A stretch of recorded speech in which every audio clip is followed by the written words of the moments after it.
दर्द का रिश्ता होता है। मुझे यहाँ क्यों लेकर आए?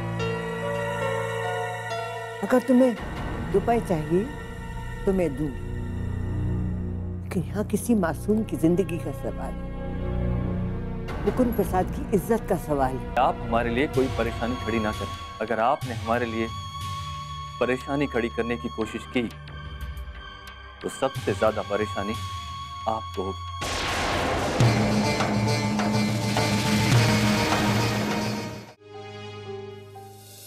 सुरभि, चाय। माँ जी, आप मेरे लिए चाय बना कर लाई? अरे तुम मेरे लिए चाय बना कर ला सकती हो तो मैंने सोचा कि मैं भी तुम्हारे लिए ला सकती हूँ। चाय पीने को दिल कर रहा था, फिर सोचा अकेले क्या चाय पीऊं, तो तुम्हारे लिए भी बना ली। पियो चाय। माँ जी, दादी माँ का कुछ पता चला? मिली दादी माँ?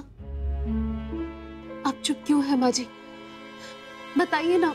बताइए बताइए, आपके बहू रानी को बताइए ना, बता दीजिए ना जो ये सुनना चाहती है कि माँ जी फिर से बाकेलाल के कब्जे में। यही चाहती थी ना तुम तो खुश हो गई होगी ना ये सुनकर। तुम तो खबर दे नहीं पाई, लेकिन उन्हें खबर मिल गई।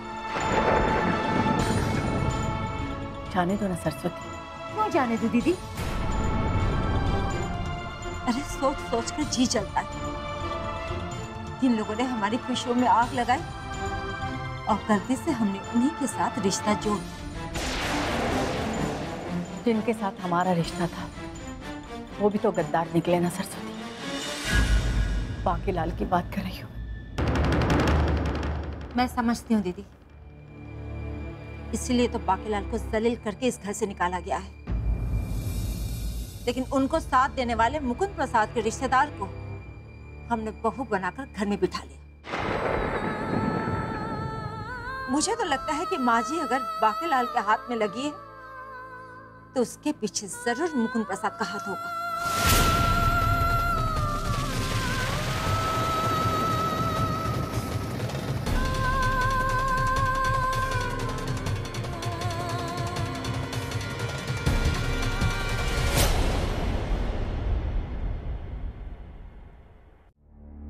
चंदन का कहना गलत नहीं भी हो सकता भावना।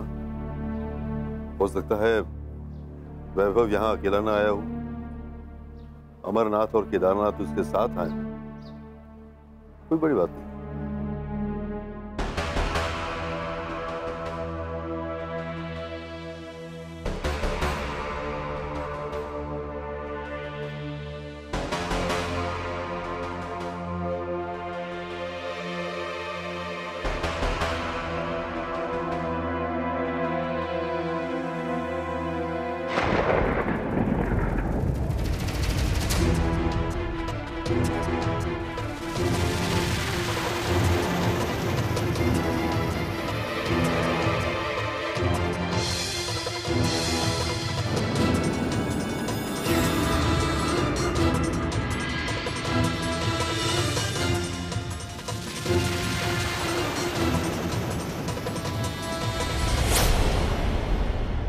क्यों परेशान हो रहे हो मुकुंद प्रसाद चौरसिया? जो खेल तुम खेल रहे हो उसका अंजाम तो बुरा होना ही है।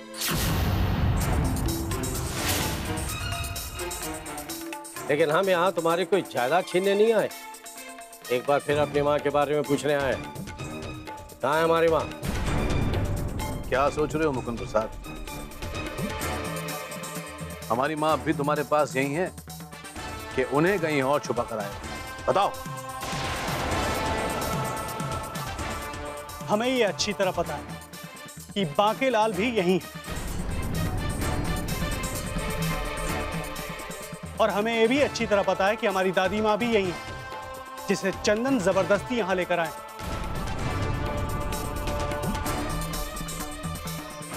भाई साहब, हम लोग अंदर जाके देखते हैं। चलो वैभव।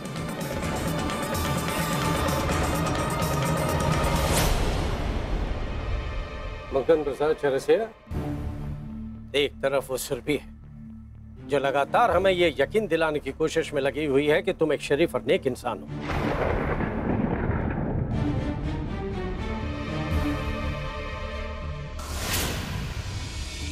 लेकिन हम समझते हैं कि तुम्हारे गिरने की तो कोई सीमा ही नहीं। आप कुछ ज्यादा ही बोल रहे हैं अमरनाथ जी। आप अपनी माँ को ढूंढने आए हैं ना यहाँ, लेकिन लगता है कि आप अपनी माँ से प्यार नहीं करते, और प्यार करेंगे भी कैसे? जिसने पहले ही अपनी माँ को मरने के लिए छोड़ दिया हो, उससे प्यार की उम्मीद की भी क्या जा सकती है? हमारे प्यार की छोड़ो मुकुंद प्रसाद चौरसिया, अपने गिरबान में जाकर देखो। लालच में तुम इस कदर गिर गए हो कि हमसे ज्यादा तुम्हें और कोई नहीं समझ सकता। मेरे लालच की बात कर रहे हैं आप? काश अपने बारे में भी कुछ सोच लेते। जमीन और पैसे के लालच में आपने उन्हें यहाँ मरने के लिए छोड़ दिया था। आज उसी जमीन के लालच में आप उन्हें यहाँ ढूंढने के लिए आए। भाई साहब, मां अंदर नहीं है।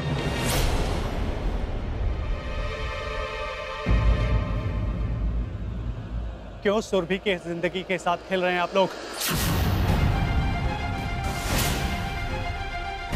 दादी माँ का पता बता दीजिए, वरना सुरभि का वो हश्र करूंगा जो आप लोग कभी सोच भी नहीं सकते।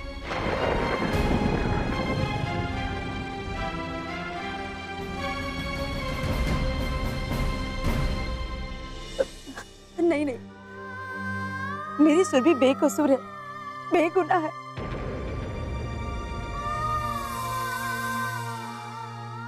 वो मेरे भाई की बेटी है। आप लोगों को जो भी सजा देनी है ना, हमें दे दीजिए, पर मेरी सुरभि के साथ कोई बुरा सलूक मत करना। जो सुलूक तुम हमारे साथ कर रहे हो वही सुलूक सुरभि के साथ होगा, और जरूर होगा। नहीं। तुमने हमें ये कहकर धमकाया था कि हम पुलिस में रिपोर्ट नहीं कर सकते कि तुमने हमारी माँ को कैद करके रखा है, ठीक है? अब अगर सुरभि के साथ जुल्म होगा और अगर तुम पुलिस के सामने गए तो क्या कहोगे मुकुंद प्रसाद चौरसिया? कि तुमने हमारी माँ को कैद करके रखा है इसलिए कि हम सुरभि पर जुल्म कर रहे हैं, यही ना?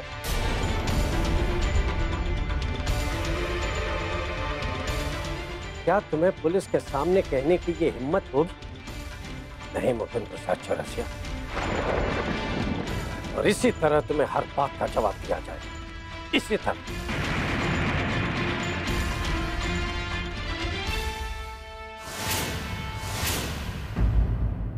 इंतजार करो जवाब का। चलो केदार, वैभव।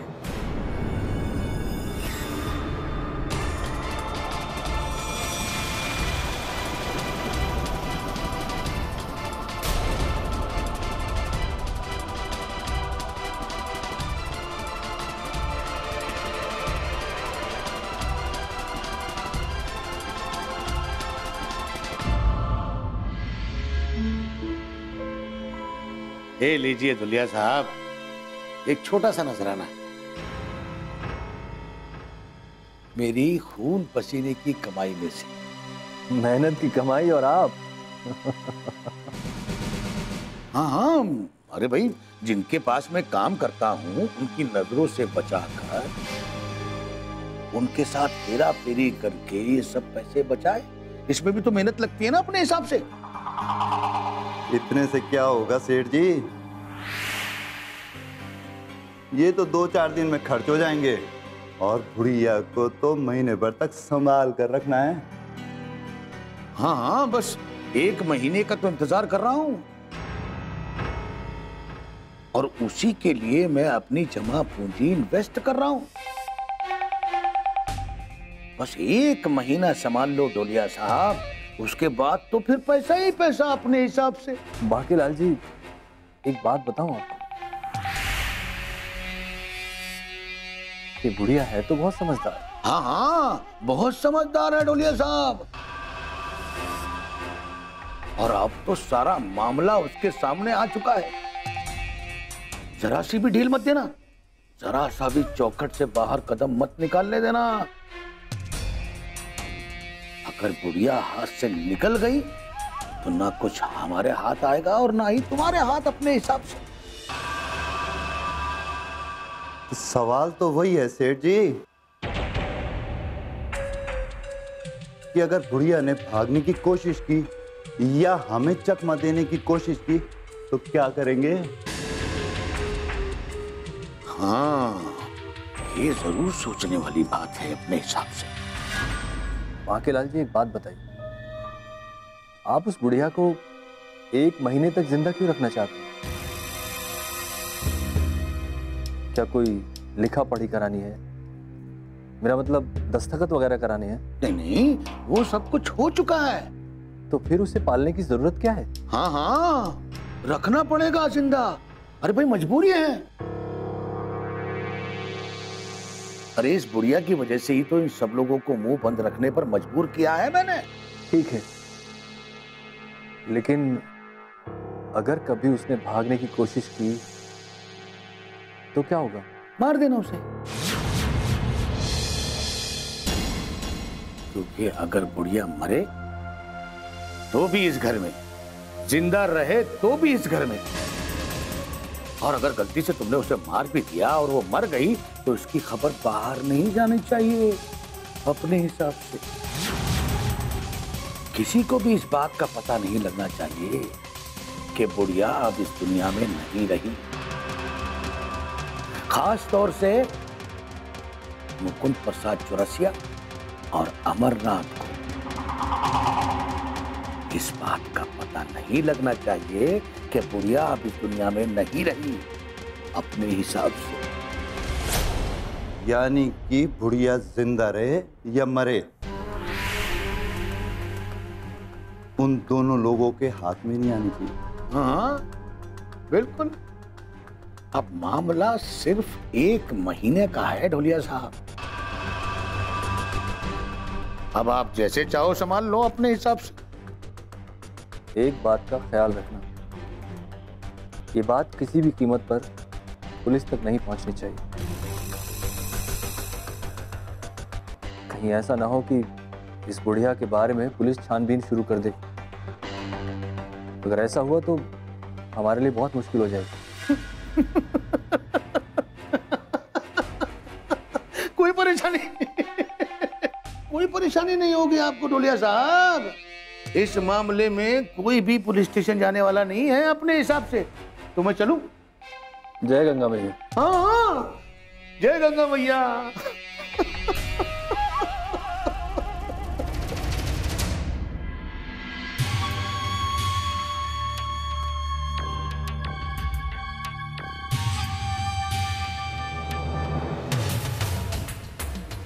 किसकी मजाल है जो बुढ़िया के बारे में पुलिस में कंप्लेंट कर सके। सारा का सारा मामला बांकेलाल की मुट्ठी में है। कोई हिम्मत नहीं कर सकता पुलिस स्टेशन जाने की।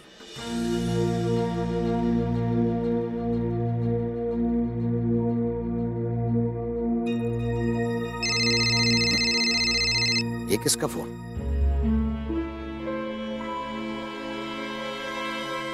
ओहो, आश्रम के मैनेजर का फोन। हेलो। हेलो, हाँ बांकेलाल जी। हाँ हाँ, साक्षात बोल रहा हूँ। अरे आपका पुराना नंबर बंद है क्या? मैं कब से ट्राई कर रहा हूँ। अरे फिर आपका फोन आया था, उसी नंबर पर कॉल बैक कर रहा हूँ। लेकिन बात क्या है नितिन जी, बोलिए तो सही। अरे आप पूछे बात क्या है? अरे आपकी माता जी आश्रम से गायब है। पूरे आश्रम में हलचल मची हुई है। हाँ, कब से मिल नहीं रही वो। ओहो। अरे आप आश्रम में आए और गायब भी हो गए। देखिए, हमारे सामने अब और कोई रास्ता नहीं है। हम पुलिस में जा रहे हैं कंप्लेन लिखवाने। हाँ, अब पुलिस से आगे तलाशी करेगी। आप फौरन आते हैं ना, हम लोग पुलिस स्टेशन जा रहे हैं। आप सीधे वहाँ आइए, ठीक है? अरे अरे अरे, रुकिए तो सही, जरा सुनिए तो सही नितिन जी महाराज। आप तो घोड़े पर सवार हो गए अपने हिसाब से। क्या क्या क्या क्या बात कर रहे हैं आप? अरे भाई, वही तो कह रहा हूँ जो आप सुन रहे हैं। अरे वो मेरी माता जी हैं और आप घोड़े पर सवार होकर भागने की कोशिश कर रहे हैं। और मेरी माता जी कहीं गुम नहीं हुई। और वो गुमशुदा नहीं है, समझ गए ना आप अपने हिसाब से। देखिए, अगर वो आपके पास है ना तो आप उन्हें फौरन यहाँ लेकर आइए, वरना हमारे पास पुलिस के पास जाने के अलावा और कोई रास्ता नहीं बचेगा, समझे ना आप? कि इस बात की जरा सी भी भनक बांकेलाल को लगी कि आपने हमारे कहने पर उसे फोन किया है, तो वो हरगिज मां को यहां नहीं लाएगा। दर्द का रिश्ता होता है। देखिए, अगर वो आपके पास है ना तो आप उन्हें फौरन यहाँ लेकर आइए, वरना हमारे पास पुलिस के पास जाने के अलावा और कोई रास्ता नहीं बचेगा, समझे ना आप? देखिए, मैं मेरे आश्रम पर कोई सवाल उठने नहीं दे सकता कि हमारे आश्रम से कोई बुजुर्ग महिला गायब हो गई। आप समझते हैं ना? आप फौरन उन्हें यहाँ लेकर आइए, आधे घंटे के अंदर पहुंच जाइए। यहाँ आश्रम में हलचल मची हुई है, वरना हमें पुलिस स्टेशन जाने के अलावा और कोई रास्ता नहीं है, समझते हैं ना आप? जल्दी आइए। इसने तो मेरे 12 बजा दिए और राम लखन दोनों पूरे परिवार के साथ हरिद्वार में हैं।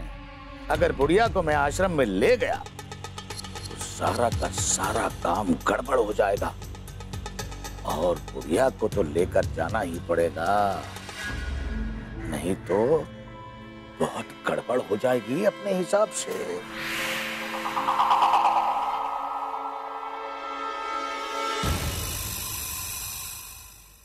क्या कहा उसने? वो माँ को लेकर आ रहा है कि नहीं?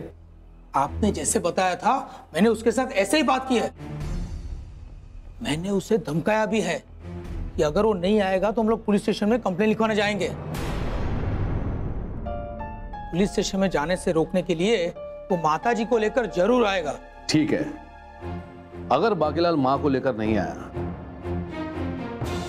तो फिर आप भी बहुत बड़े लपेटे में आ जाएंगे मैनेजर साहब,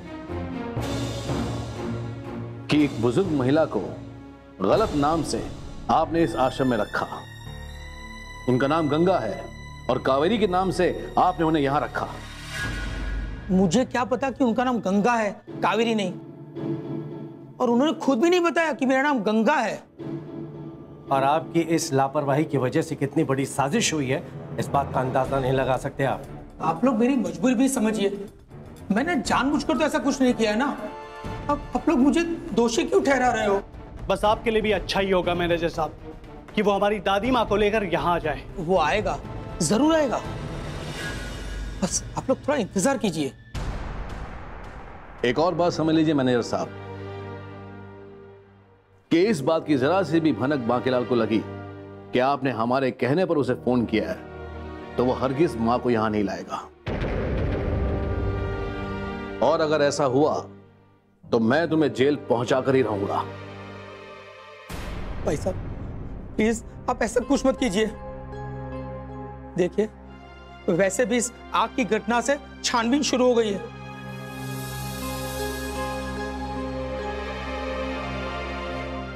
अब अगर ये बात और आगे बढ़ गई तो मेरी नौकरी चली जाएगी। अब ऐसा मत कीजिए। मैनेजर साहब, हम लोग बाहर इंतजार कर रहे हैं। बस एक बात का ख्याल रखिएगा, अगर वो माँ को यहाँ पर लेकर आता है तो वापस नहीं जाना चाहिए। ठीक है, चलो किधर, चलो। इस गंगा माता जी की वजह से मैं तो परेशान हो गया। मेरी नौकरी बच जाए तो अच्छा है भगवान। मैनेजर को पुलिस के पास जाने की धमकी तो हमने दे दी, अगर हम पुलिस के पास जाने की हालत में भी नहीं है। उसकी नौबत नहीं आएगी भाई साहब, बस एक बार बांकेलाल माँ को लेकर अपने साथ आ जाए।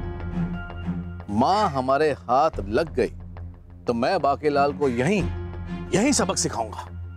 वो हमारे बारे में जानते हैं कि हम पुलिस के पास नहीं जा सकते, लेकिन वो मैनेजर तो जा सकता है ना, और इसी के डर से वो हमारी दादी माँ को लेकर यहाँ जरूर आएंगे।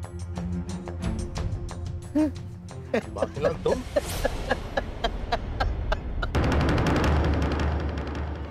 देख लो, मेरे अगल बगल माता जी नहीं है, मेरी तो जेबों में भी नहीं है। और तमीज,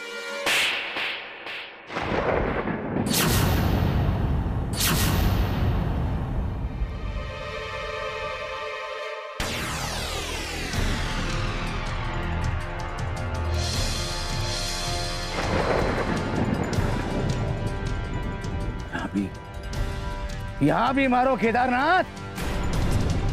अच्छा लगता है जब कोई छोटा बड़ों को मारे, क्यों भाई साहब? बाकेलाल,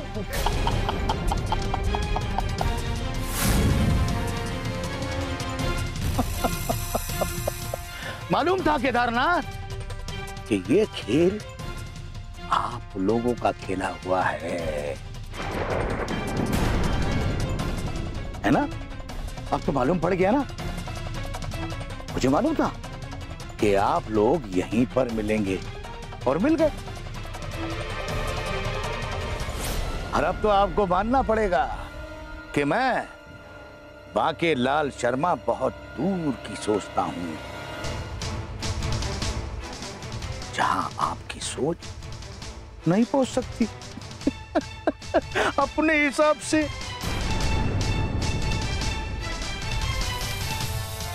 हमारी सोच बहुत दूर तक नहीं पहुंच सकती बाकेलाल।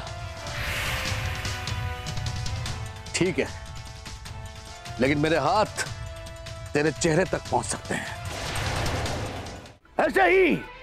ऐसे ही तुमने मेरे गाल पर थप्पड़ मारकर अपनी मां को तकलीफ पहुंचाई है। दर्द का रिश्ता होता है। हमारी सोच बहुत दूर तक नहीं पहुंच सकती बाकेलाल। ठीक है, लेकिन मेरे हाथ तेरे चेहरे तक पहुंच सकते हैं।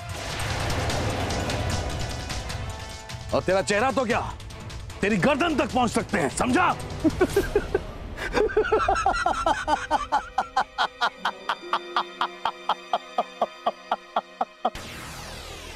केदारनाथ, लगता है तुमने बचपन में बहुत कथाएं नहीं सुनी हैं।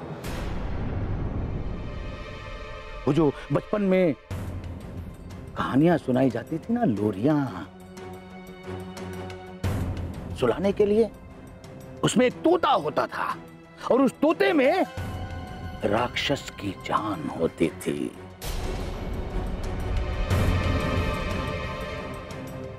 तोते की गर्दन मरोड़ी और राक्षस मर गया।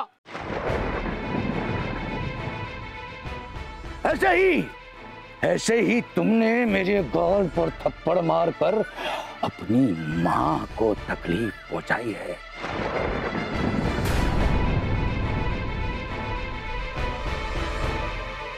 हाँ अमरनाथ भाई साहब, अपनी मां को तकलीफ पहुंचाई है। देखो बाके, ना तो तुम्हारी धमकियां ज्यादा दिनों तक हमें खामोश रख सकती हैं और ना ही तुम हमारी मां को अपने कब्जे में ज्यादा दिनों तक रख सकते हो, समझे तुम? लेकिन फिलहाल तो वो मेरे कब्जे में ही है ना, है कि नहीं?